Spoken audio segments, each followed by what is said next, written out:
Imagine you're the beloved heir to like a totally utopian kingdom. Right. And then overnight, you're just banished to the wilderness. Not because you committed some terrible crime, but because your father made a promise that he couldn't legally or morally break. Yeah, it's a brutal premise. It really is. So welcome everyone to this custom-tailored deep dive. Today we are exploring an epic narrative source that charts the life of King Ram. And it's a massive story, Oh, absolutely sweeping. We're talking about the immense prosperity of an ancient city, a massive earth-shaking war, and, well, the profound mechanics of ancient statecraft. But underneath all those divine weapons and the demons, there's a really agonizing exploration of a dilemma that we frankly still face today. Exactly. It's that brutal tension between absolute personal loyalty and inescapable public duty. It's the bedrock of the entire narrative, really. It asks this incredibly uncomfortable question of, well, what is the ultimate cost of maintaining a perfect society? Because true leadership often demands the systematic dismantling of a leader's own private happiness, doesn't it? Yeah. It does. It absolutely does. Okay, let's unpack this. The source text immediately plunges us into the city of Ayodhya. Right on the banks of the Saraya River. Yeah, and we aren't looking at some struggling kingdom that's trying to find its footing. Ayodhya is the absolute pinnacle of prosperity. It's basically a state of static perfection. Exactly. Under King Dashatha, it's operating in like perfect equilibrium. The justice system works, the economy is thriving, the citizens are genuinely fulfilled. But that static perfection is exactly where the danger lies, A society that has never been stressed is actually incredibly fragile. Right. And the text quickly introduces this catastrophic vulnerability right at the very top of the system. King Dasharatha lacks an heir. Which, I mean, to a modern listener, I naturally look at that like a perfectly humming Fortune 500 company. Oh, that's a good way to frame it. Right. Like they are generating record profits, the board is thrilled, but they are secretly in a massive crisis because the CEO has absolutely no succession plan. It's a very useful modern parallel, but it actually misses a critical spiritual dimension of the era. Oh, really? How so? Well, in the framework of ancient statecraft, what the text calls Rajdharma, the lack of an heir wasn't just a corporate vulnerability, It was viewed as a cosmic imbalance. The king's lineage was the energetic anchor of the state. So without an heir, the entire moral and physical infrastructure of Ayodhya is basically on a ticking clock toward collapse. Wow. So it's existential. Completely existential. So to avert this systemic collapse, Dasharatha doesn't just like pass a new law. He turns to highly specialized spiritual technology. Yes, he brings in Rishi Shring. Right, Rishi Shring. Yeah. And he conducts the Patreshti Yajna.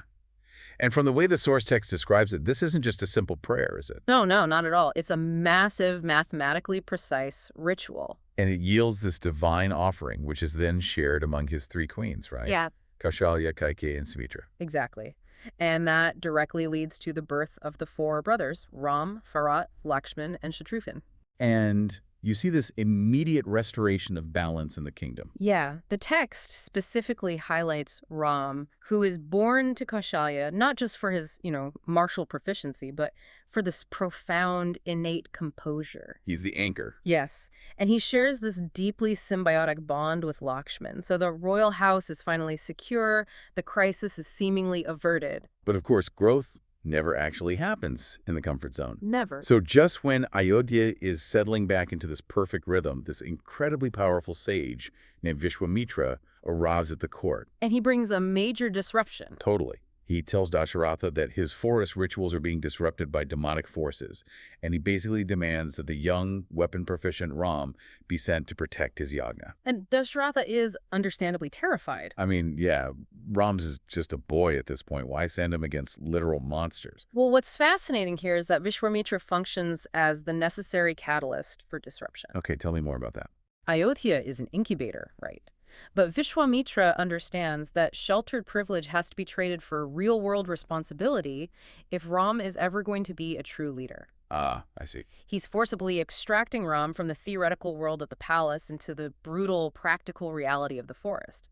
And Lakshman insists on accompanying them, which is crucial. And it's in that forest where Ram's dual nature is really stress-tested for the first time. Exactly. Because on one hand, he uses lethal force to kill the demoness Tadaka, proving he can execute the harsh demands of justice. Right, the power aspect. Yeah, but then almost immediately after, he visits the ashram of Ahalya, who had been cursed and turned to stone. And he doesn't use a weapon there. He redeems her simply with his touch, showing this deep compassion. That sequence is vital. It establishes the two pillars of ideal leadership in this text, absolute power and absolute compassion. He has the capacity for devastating violence, but also the supreme grace to restore dignity to the fallen. Which prepares him for the ultimate public validation, right? Because Vishwamitra takes Ram and Lakshman to Mithila. Ruled by King Janak. Yes, King Janak. And Mithila is this philosophical powerhouse, a true center of culture and dharma. And they arrive right in the middle of a Swayamvar for Janak's daughter, Sita. And for anyone who knows the source, this isn't your standard royal matchmaking event. Not at all. Here's where it gets really interesting. The qualifying condition for marriage is lifting and stringing Lord Shiva's massive divine bow. Right. And all these arrogant, muscular kings are stepping up, flexing every muscle, and they can't even move it a fraction of an inch. Not even a millimeter. I used to view this as like a standard test of brute strength. Right. Like pulling Excalibur from the stone, you know. But looking closer at the text, a lack of ego is actually the secret weapon here. Precisely. The other kings fail because they approach the bow with immense ego. They want to conquer it. But Ram doesn't do that. No. When Ram steps forward, the text emphasizes his absolute lack of arrogance. He effortlessly lifts it, strings it, and breaks it with this deafening sound. But the most crucial moment isn't the physical feat of the bow breaking. No, it's the moment right after, when Sita looks at Ram. Yeah. It's not just a prince winning a prize. It's described as a silent acceptance built on mutual respect and trust. It's a profound, unspoken alignment between two individuals carrying immense destinies. So beautiful. And so the alliances are forged. We see a quadruple wedding Ram to Sita, Lakshman to Urmila, Bharat to Mandavi, and Shatrughan to Shrutakirti. A massive celebration. They return to Ayodhya. The city is absolutely ecstatic, and Dasharatha decides it's finally time. He plans Ram's coronation. The succession plan is officially in motion. But then, the ultimate high of a royal wedding and coronation instantly crashes into political sabotage. Yes, from within the palace walls. Queen Kaike's maid, Manthara, methodically poisons the queen's mind. It's terrifying how effective she is. She convinces Kaike that if Ram becomes king, her own son, Bharat, will completely lose his standing. It's a total manipulation. And Kaike becomes consumed by it, so she cashes in two old boons, these unbreakable promises from Dasharatha. Right. And her demands are brutal. Bharat must be king, and Ram must be exiled to the forest for 14 years. And this is where we see the immense, almost terrifying legal weight of words in this society. And that is exactly where I struggle, and I have to push back here. Go ahead. Because Ram just accepts it. Yeah. Instantly. He doesn't argue. He doesn't mount a legal defense. To a modern listener, it feels almost too compliant. I get that. Why not fight the decision? He's the rightful heir. He has the backing. Why just walk away? If we connect this to the bigger picture, we have to grasp the mechanism of dharma that governs this text. The father's word and one's duty are absolute. Even if manipulated. Even then, if the king breaks his word, the concept of truth collapses. And if truth collapses, the rule of law collapses. Ram treats his father's word as supreme duty. Wow. His compliance isn't weakness, it's the ultimate execution of dharma. So he accepts instantly. And Sita and Lakshman absolutely insist on going with him. Yeah. They shed their royal clothes and walk into exile. And the shock of this literally kills King Dasharatha. He dies of grief. Leaving Ayodhya in a massive power vacuum. But Bharat, the son who was supposed to benefit from this, refuses the throne. Utterly refuses it. He goes to the forest, begs Ram to return, but Ram refuses. So Bharat establishes this incredible precedent. He takes Ram's sandals, places them on the throne, and rules only as a representative. It's a stunning rebuke of personal ambition.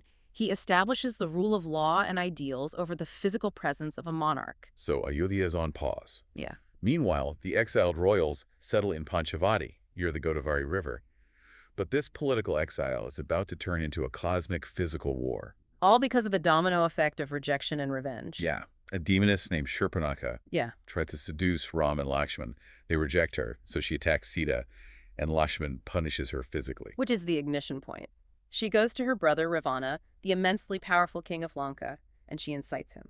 And Ravana's tactical. He uses the demon Maricya, disguised as this magical golden deer, to lure Ram and Lakshman away from the camp. Exactly. I always like this golden deer to the ultimate ancient fishing scam. A fishing scam. That's perfect. Right. It's a glittering, irresistible distraction designed specifically to leave the most valuable asset, Sita, completely unprotected. And it works flawlessly. Maricya lures Ram away, mimics his voice screaming for help, which forces Lakshman to leave Sita. And the moment she's alone, Ravana, disguised as a sage, breaches the perimeter and abducts her. The great bird Jatayu tries to save her in the sky, but he is mortally wounded in the fight. So Ram and Lakshman return to an empty camp, and the search begins. They meet the ascetic Shabari, and then they ally with Sugriva after Ram kills Bali. Right. In exchange for his help, Sugriva provides his massive monkey army to search the south. And that includes the brilliant Hanuman. They reach the southern ocean, but they're paralyzed. Lanka is across the water. But Hanuman leaps across the ocean to Lanka. Which is incredible. It is, but it's noted in the source not just as a physical marvel, It's proof of immense self-belief, recognizing one's own latent potential when faced with a totally impossible obstacle. Oh, I love that. So he finds Sita in Ashokvatika.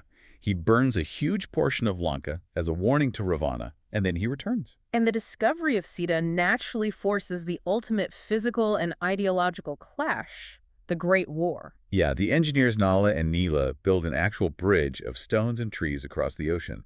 They march on Lanka. And it's a massive ideological war. At one point, Ravana's son Meghnad severely wounds Lakshman. It's a critical moment. Right, and the only cure is the Sanjivani herb from the Himalayas. So what does this all mean?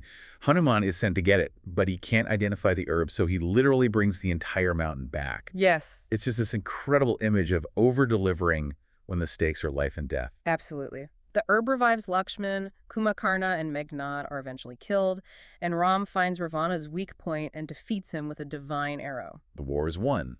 But this raises an important question about the nature of the victory. The war wasn't about conquering territory, right? Right, because they give Lanka to Vibhishan, Ravana's brother. Exactly. It was entirely about restoring moral order. So Ram, Sita, and Lakshman fly back on the Pushpak Vimana. Forward rejoices, the sandals come off the throne, and Ram is crowned. Ushering in Ramrajya. A flawless, balanced, ethical governance. It's a utopian society. It is. And as a listener, you want the story to end right there in static perfection. But it doesn't. We get this tragic epilogue. The grim reality of ruling. All right. Despite the perfection of Ramrajya, public rumors start spreading. The citizens doubt Sita's purity during her time captive in Lanka. It's the brutal undercutting of that fairy tale ending. It really is. And I find this deeply unsettling. I have to push back here, too. Go for it. Why does the quote-unquote perfect king bow to baseless public gossip? After everything they survived, Ram is forced to choose between personal trust in his wife and Rajdharma, his public duty and optics. Yeah. And he makes the agonizing decision to exile a pregnant Sita to the forest. It feels like a massive betrayal. It does feel that way, but the text implies that absolute leadership demands the ultimate, often devastating sacrifice of personal happiness to maintain societal trust. It's the crushing, tragic weight of public office. Wow, so Sita lives in Valmiki's ashram. She gives birth to twin boys, Luv and Kush. They learn the epic from Valmiki and actually sing it years later in Ram's court. And upon realizing they are his sons, Sita is called back. But she doesn't stay. To prove her absolute truth once and for all, she asks the earth to take her, and it literally swallows her. Leaving Ram to continue his duties alone until he completes his life and departs in his divine form. It's devastating. And that friction is exactly what I want you, the listener, to think about today. Think about times in your own life where professional obligations or public optics violently clash with your personal loyalties or desires. It's a very real tension. It is. And I'll leave you with one final provocative thought based on this text. If creating a perfect, harmonious society, a Ramrajya, required the leader to sacrifice his innocent wife, does the epic suggest that true political perfection is fundamentally incompatible with personal happiness? That is a heavy question to ponder. It is. But the deepest dives always leave us with the hardest questions. Thank you for exploring this with us today, and we'll see you next time.